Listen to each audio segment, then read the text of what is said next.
You ever witness a moment so wrong, so razor-sharp in its injustice, that the silence around it feels louder than any scream? That was Yuma, where 5 drunk bikers circled a young black Marine at a dusty gas station and mistook his calm for weakness. They didn't know he'd trained for moments just like that, when outnumbered, underestimated, and cornered in broad daylight. They didn't know his silence wasn't fear. It was discipline holding back a storm. This isn't a story about a fight. It's about the kind of strength that waits, watches, and chooses the exact second to strike back. It's about what people do when evil shows up wearing beer-stained denim and dares the world to look away. And what happens when one man does. But first, leave a comment below to let us know where you are watching from, and if you like fascinating stories like this, don't forget to hit that subscribe button, because tomorrow we have another incredible story, and there are many surprises waiting for you in the next parts. That day, the Arizona sun wasn't shining, it was interrogating. It poured down like judgment, burning through layers of clothing, skin, and pretense.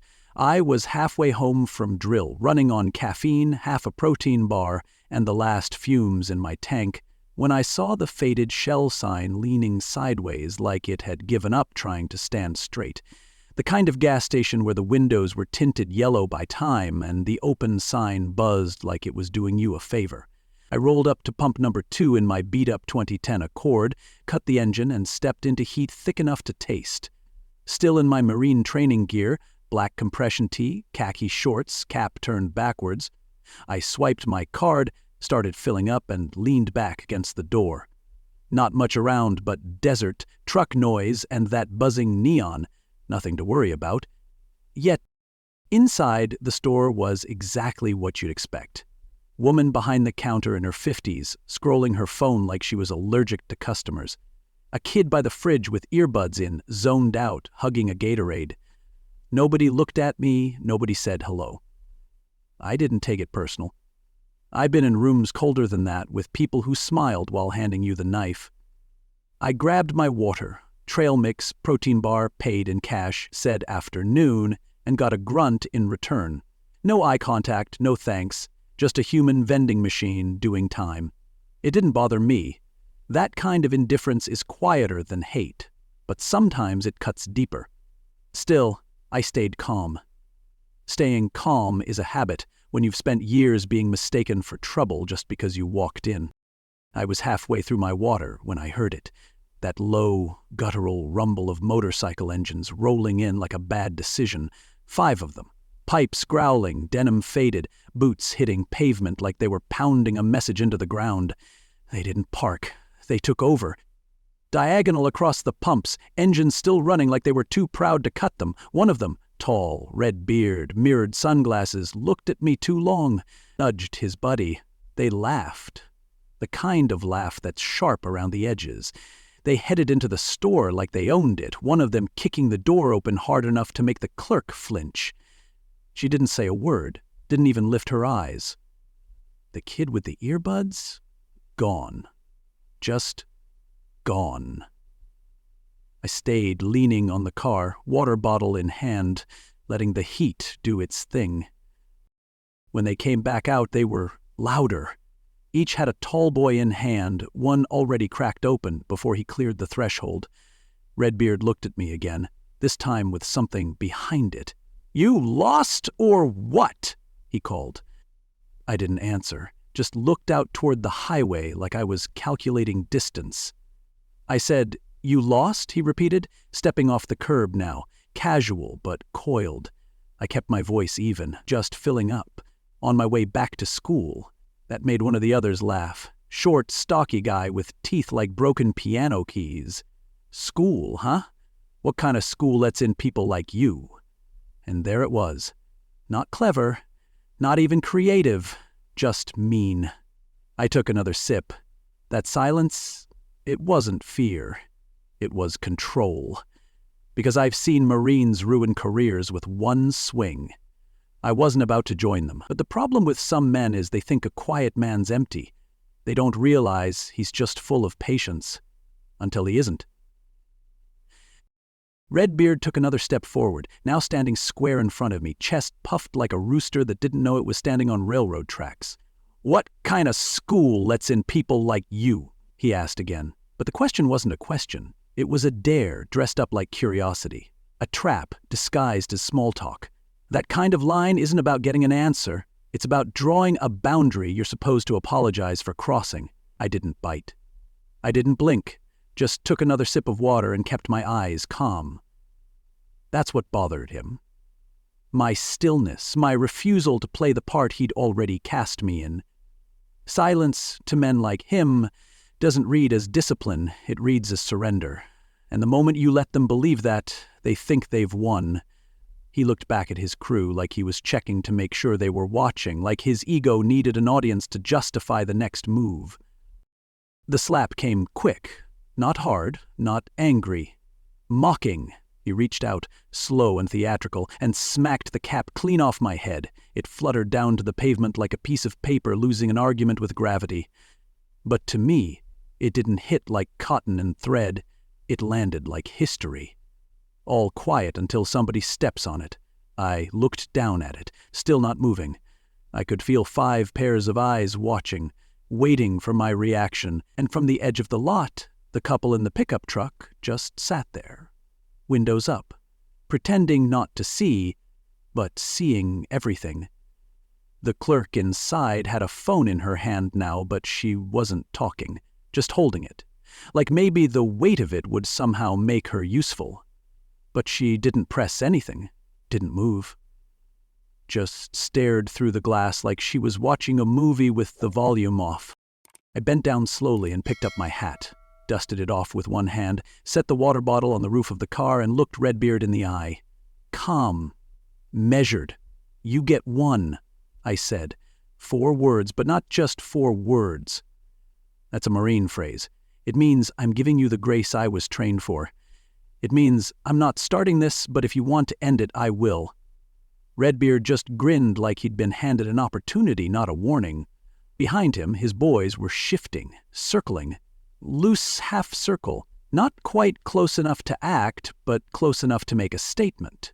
One of them cracked his knuckles, another adjusted his belt, that false casual body language people wear when they're waiting for someone else to make the first move. And me?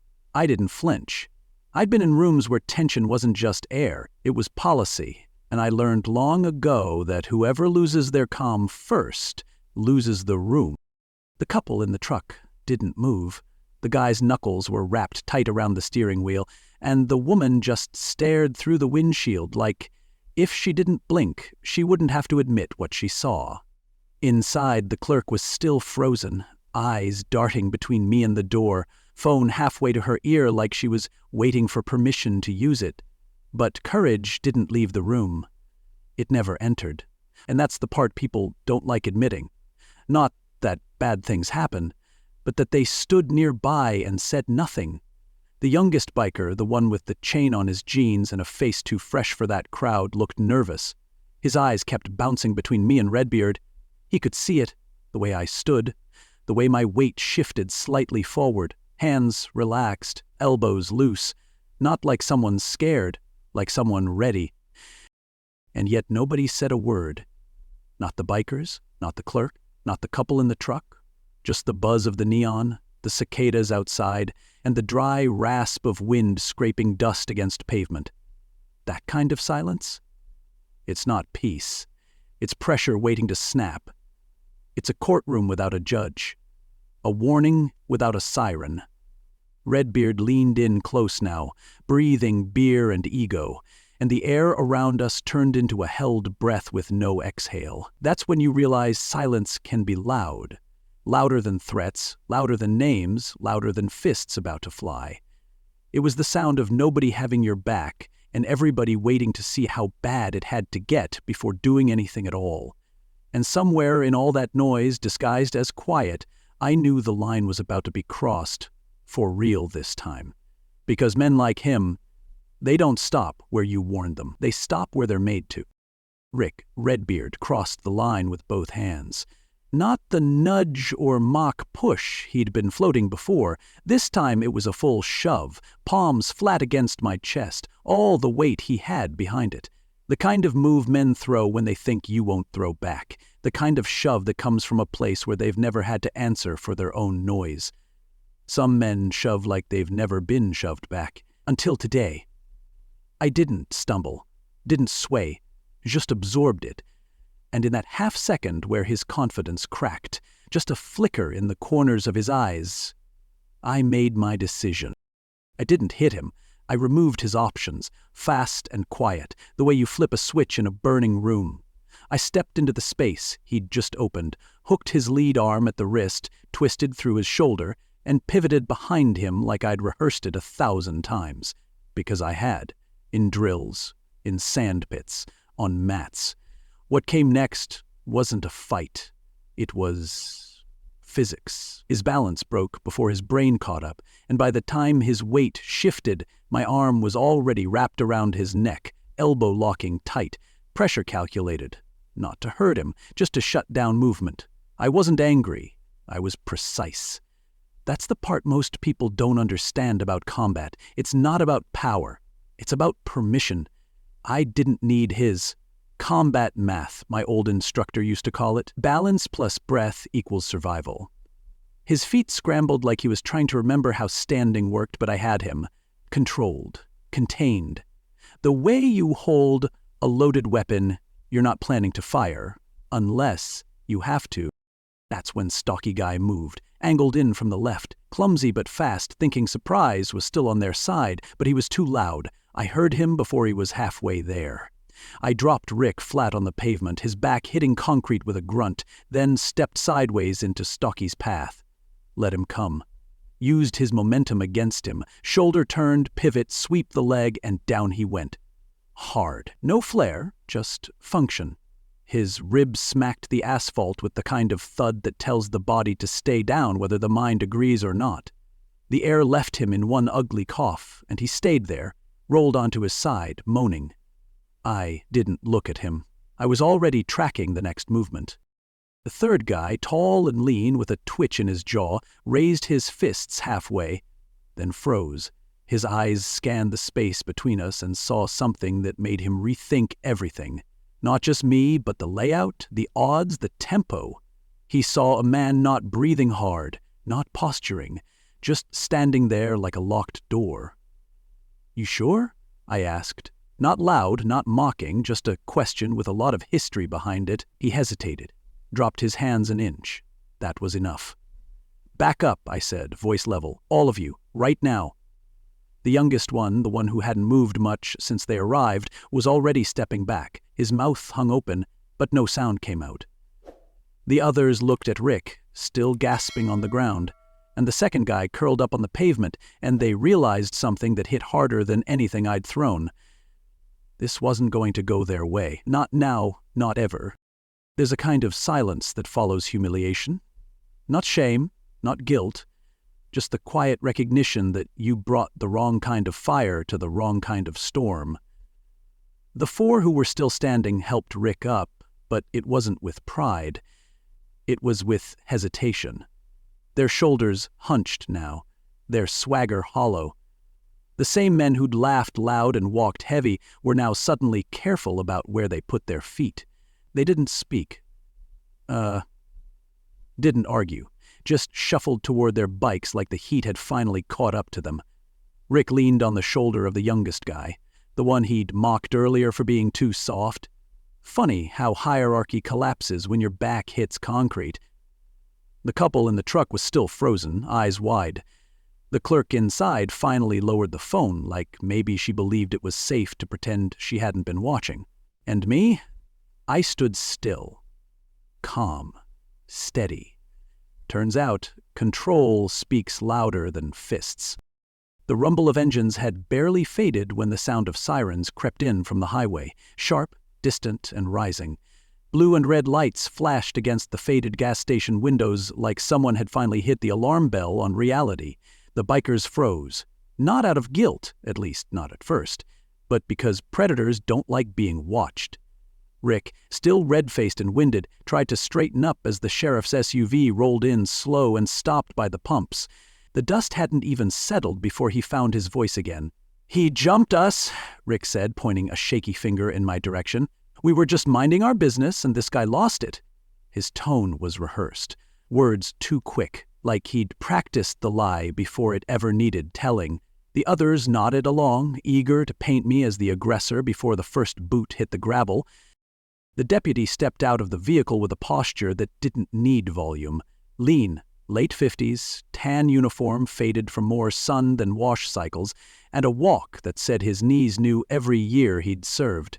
He rested one hand near his holster. Not threatening, just ready, and scanned the scene like he was reading a slow-burning fuse. His eyes landed on me first, then drifted to Rick, to the guy on the ground clutching his ribs, to the youngest one shifting his weight like he wished he could teleport.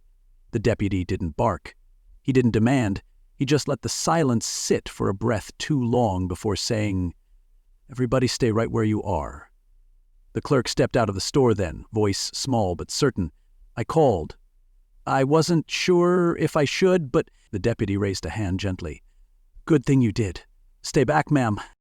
Rick tried again, louder this time. "He ambushed us. Came out of nowhere."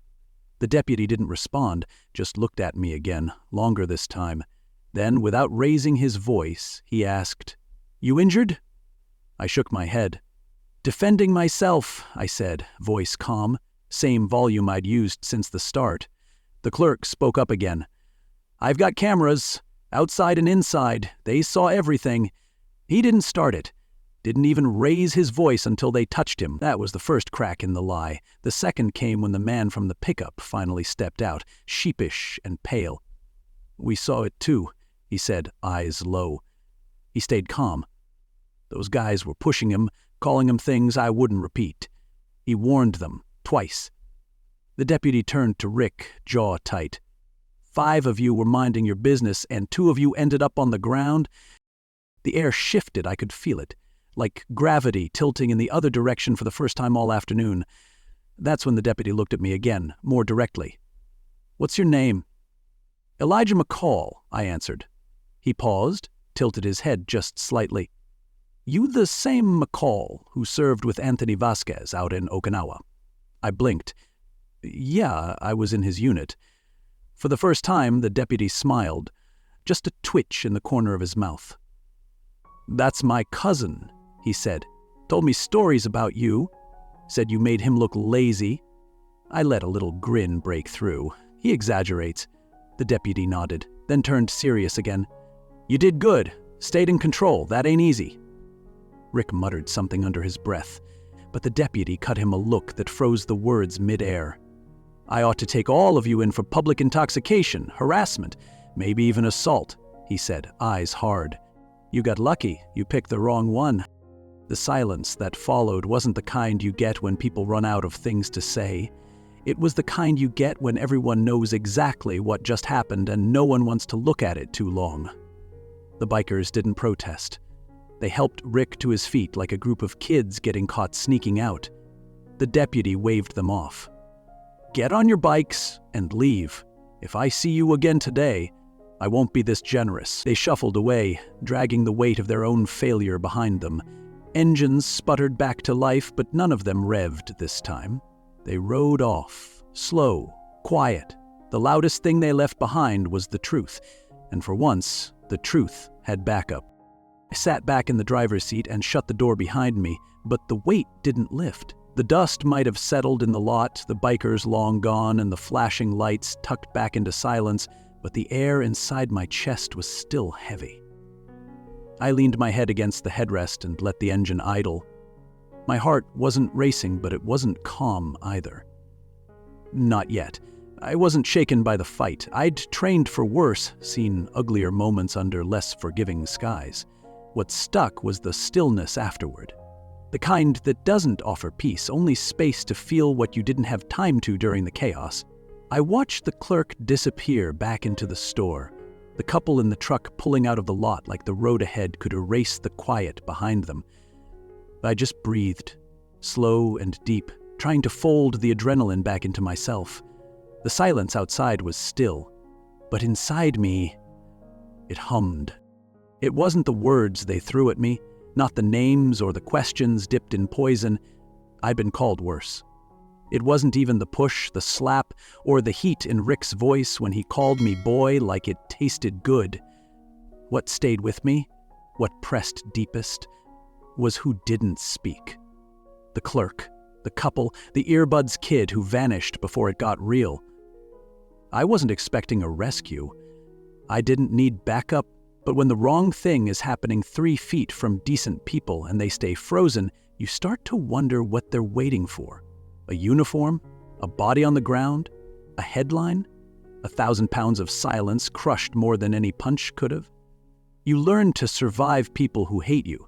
What's harder is living with the ones who watch it happen and choose comfort over conscience, and still call themselves good. I hit the highway again, rolled the window down, let the dry wind claw its way across my skin. I wasn't angry, just awake. 15 minutes out, I spotted a rest stop, a single shaded table and 2 humming vending machines. Pulled in, killed the engine. The desert was quieter here, like even the air didn't want to be overheard. I stepped out, stretched, and walked to the table. Sat down, elbows on my knees, hands still. Overhead, a hawk circled, slow and easy, its wings wide and steady against the sky. Freedom above, stillness below. The kind of scene you could mistake for peace if you weren't carrying something heavy.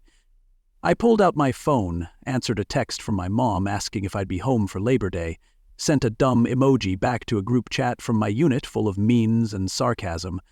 Then I put the phone away and just sat there, listening to the nothing. No one else around, no gas station lights, just me and the wait. You don't always know when a moment's going to stick to your ribs. Some slide off the day like water. Others stay. This one, I knew it would stay, but I wasn't sure yet what to do with it. I don't talk much about stuff like this, not even in the core. I keep stories close, not because I'm ashamed, because I don't want to carry the sound of it into rooms that haven't earned it.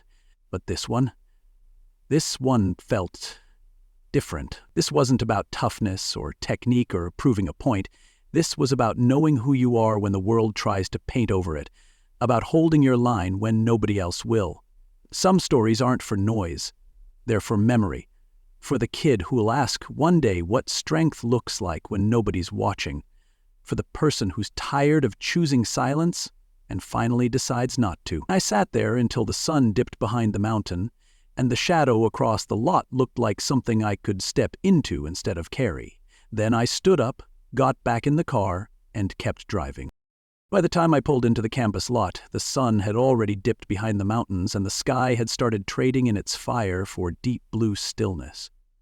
Kids were scattered across the sidewalks, laughing, carrying backpacks, passing around Bluetooth speakers blasting half-finished songs and weekend plans. Someone was grilling somewhere, maybe just the smell of a life untouched. The university pulsed with its usual rhythm, light and careless, and for a moment I sat in the car watching it all, the hum of the highway still ghosting in my ears. No one here knew what happened 2 hours south. No one paused to look. That gas station, that parking lot, the slap, the sirens, none of it made a ripple here. The world didn't stop for my story, but maybe, just maybe, I'd choose to tell it anyway. Not for attention, not for outrage, for the next Elijah. The one still learning to walk quietly in rooms that were built to make him feel loud. The one who hasn't figured out yet that the scariest part of standing your ground isn't what comes at you, it's who watches and says nothing. Presence is louder than shouting. Dignity is more disruptive than rage. I didn't win that afternoon because I threw a punch. I won because I didn't let anyone rewrite who I was. And if someone out there was watching behind a windshield, behind a register, behind their own silence, I hope they remember what it looks like when a man doesn't break. If someone's watching, give them something worth remembering, something that changes the way they sit still next time. So I'll ask the question I've carried ever since. Have you ever stood by and waited for someone else to step in? Watched wrong unfold like a movie you thought would end before it got bad? Next time, don't. Don't wait for uniforms or proof or permission. Speak, move, say the thing that might shift the air. Because the truth is, kindness is armor. And surprise is a mirror. When the world expects you to flinch, standing tall becomes a language. When it expects noise, calm becomes defiance. And when it expects nothing but silence or submission or retreat, you give it clarity instead. I stepped out of the car, grabbed my duffel from the back seat, and started walking. Past the kids on skateboards, past the guy with a guitar case and the girl on her phone pacing about homework. Life kept spinning. Like gravity didn't care about gas stations or bikers or bruises that don't leave marks. That's the hardest part.